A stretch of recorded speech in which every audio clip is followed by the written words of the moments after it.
What's up, pen pals? Today we're talking about the top 5 of 2025. Now we're going to start with my top 5 pens that I carried in the year of 2025, and then we're going to move to the top 5 pens I acquired in 2025 that I think are the best total package in terms of usability, writing with them, overall look, construction. So starting with top 5 pens I carried, we're going to start right here with the Fellhoelter Uber Dragon. Now this is the smaller size. This is a standard size Fellhoelter. This is the smaller size. I think these take like mini G2 typically.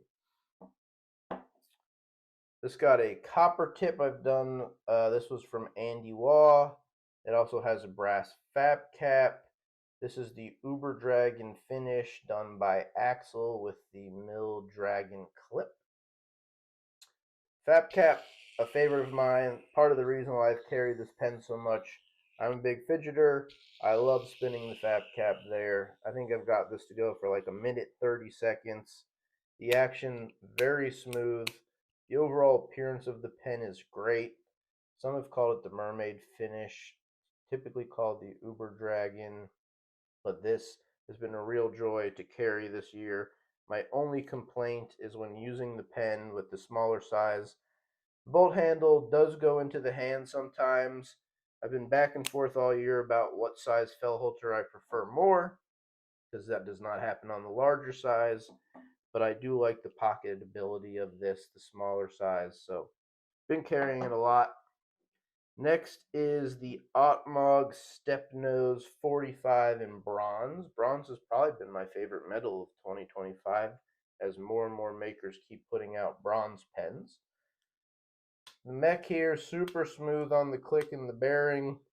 Stepnose is my favorite nose to use. I like thicker pens. This is 0.45 inches. The finish on the bronze is great. Autmog's known for absolutely no tip wiggle here. They're probably the standard for that. So writing with this is awesome. I typically prefer pens with clips, but this was a real surprise to me how much I liked it. One to hold on to for sure. Also has a titanium mechanism. Next we've got the Inventery Zirconium Twister with brass accents. Brass accents is a custom edition by me. I believe this was their first dive into the zirconium world. They were taking some orders on the Discord group I got in on and asked about swapping to brass, as Mokume was kind of out of the budget at that point. The twister milling here I think looks really great. Looks like a very upscale pen, which I'm a fan of. The action is super smooth. One day I may upgrade this to a milled clip. Only complaint with this pen, it is a little long, especially with that cap. I think they make them a little smaller now, but really great pen to use. I've enjoyed carrying it a lot. This was my first real zirconium pen purchase. I've been so happy with it. The finish is great. You really see how the light shines off of it. Great brand to check out. Fourth, we've got the Kustoms Bolt. This is titanium pen. They don't make titanium really anymore, but got that plunger style mechanism here. Really smooth in titanium. I was lucky enough to get one of these milled clips from Paul at Kustoms, so that they do not come with this clip. I added it on, but I think it looks great with this colorway. Really shines, stands out. This anodization, this banded anodization, I've not really seen from anyone else, and I think that looks awesome and great. Really unique pen with both the plunger style and the anodization. Takes Pilot G2 refill, which I really like. Great pen to use. And then last here is the standard Fellhoelter TiBolt. Now this one I've really done a lot of modification to. When I first got this pen, it was just plain titanium, just like this, except a little stonewash finish. Sent it in to have this black anodization done, as well as copper Cerakote inside of the grip lines. Since then, I've upgraded with a copper bolt slide, a copper bolt, a copper fab cap, this Nils clip, and a Mokume tip. So this pen's probably the one I've done the most modification to. Fellhoelter is known as a pen brand that there's a lot of third-party makers out there, more than most other pens. So if you do like customizing, Fellhoelter is the pen for you. Action super smooth with the copper. I believe this is a mini G2 tip, and I have the Pilot Precise refill in here.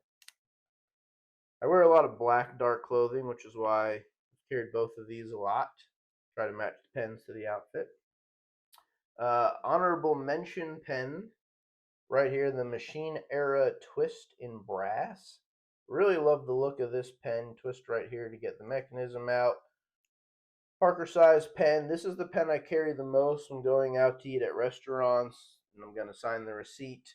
This is the one I've been using the most there, mostly because I have an SXR 600 0.5 refill in there, which is great for receipt paper, but also I don't have to worry about the ink coming out in my pocket as much with this twist style mechanism rather than a bolt action or a click.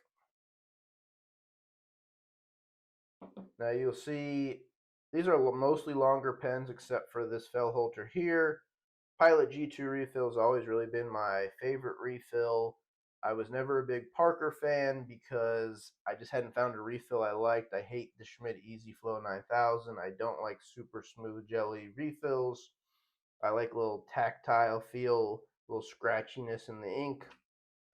I did recently find these Keiko 0.5 refills, which are Parker size. These have really changed my world for pen usage. These feel great. I really enjoy using them. I put them in all of my Parker refills, or my Parker pens now. My favorite refill to use. I prefer to carry a Parker size pen. I also have smaller hands. So overall, those are the best sizes for me. I just hadn't found a refill for them. But now that I have, Keiko's the way to go, and I have been carrying Parker size pens a lot more than ones that take Pilot G2. Now moving on to my top pens of 2025 in my collection. We're going to start with the Confounded machine bolt action with fluted milling. This takes Parker size refills. Confounded machine makes some of the most solid pens out there. The construction's incredible. The anodizing on this clip is next level. There's no one doing better. Entropic, Nebula, Lightning anodization, in my opinion, looks so nice. It's even here on the bolt itself.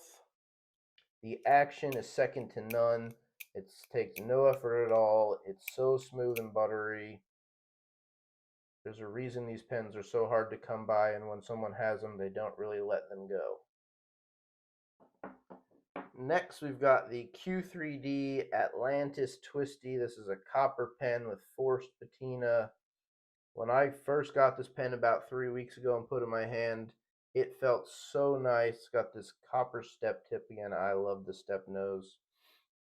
But overall, I don't know if it's the twisty pattern itself, but it feels so good to write with in the hand. The weight is great with the copper as it's a little heavier, but the pens are like 0.39 inches, so they're not that big. Overall balance in the hand with the weight, and the diameter is just incredible. Really a joy to write with. The patina is so nice. I love looking at the pen, handling the pen. Really happy to add that to my collection this year. Number 3, we've got the Nottingham Tactical Copper Full Digital Single Lock. See just one lock here on the pen. They do have a double lock. This is copper. The way that the light just bounces off this thing looks so nice. The pen feels so great in the hand. I've got a Pilot Precise refill in here, and with this refill, there's no tip wiggle at all. It feels as sturdy as an Autmog. The weight is really nice with that copper. The titanium mech doesn't make it too back heavy. It's a little thicker, over 0.4 inches. A joy to write with. Really happy to use this pen. A surprise to me this year, which I just acquired, is this Autmog here. I believe this is 0.38 inches. This is bronze. The click mechanism is so smooth and snappy. This takes the P8126 refill from Schmidt. which is an awesome refill to use. Part of the reason it made this list is just because of that refill that I really love writing with. The finish of the pen looks incredible, but just the feeling in your hand is so nice. The balance of it all with the bronze, the size of the pen. It doesn't have a clip, which I usually prefer, but for this, I think it really works best without the clip to get that balance in the hand you like. I'm not sure I have a better pen in my collection that just feels so nice in the hand. And then rounding out 5 is going to go back to the Inventory. These pens just feel so solid, so nice. Again, I was really surprised with them when I got in hand, as I didn't know what to expect. This action is so smooth here. The pen feels very solid. I've been really happy with the finish of the Zirconium, the overall look of it. I'll be really curious to see the full milling they have coming, which I might buy another when they come out with that. But these are pens that are priced great. I think this was like $250, which for Zirconium is a great price, especially with the quality that it is. Their other pens are cheaper. I'm not sure there's many other makers out there that have the value proposition that Inventory has. Would certainly check them out. Some honorable mention pens. I just picked this up. This is Tungsten Q3D Tread. The weight of this pen is so awesome. I like heavier pens. This thing weighs like 65 grams, which, put that in perspective, this all copper 0.47 inch pen weighs less than this 0.39 inch pen, which is tungsten with a titanium tip, as well as titanium clip and bolt. But the weight of this thing in the hand feels surreal. Really fun to pick up and play with. Also have this one-of-one Q-tips called the Undulator. Never put in production. I did win it off one of his BST raffles. But really cool pen there. A shout out to the Billetspin Soul Pen in Oil Slick Zirconium. I think this might be the most beautiful pen that I own. This design is top notch. The only reason it didn't make a spot in the top 5s was sometimes there's a little more play in the refill than I like. I do have the needlepoint in here, which helps with that. But this pen looks so nice. It's such a great construction. You certainly should check this out. And then last is the Right Choice Painting Company Bold Action. This was just a titanium pen, just like this when I got it. I sent it off to Brian Reeker, Use Your Gear on Instagram, to add that black anodization. And then through many months, I convinced the Right Choice Painting Company to make these Mokume parts. So you've got a Mokume tip here. You've got a Mokume end cap. You've got a Mokume bolt and bolt slide as well. This thing came out so great. The clip is Cerakoted copper. You know, like I said, was working on this for months. Finally made it happen. The end product is so great. Sometimes I'm afraid to carry it just because there wasn't many of this made. Don't want to lose it. But really happy to have this in the collection. That's what I've got for you today, everyone. If you liked the video, give it a thumbs up and subscribe. Let me know in the comments what your top 5 pens of 2025 are, and we'll see you on the next one. Thanks.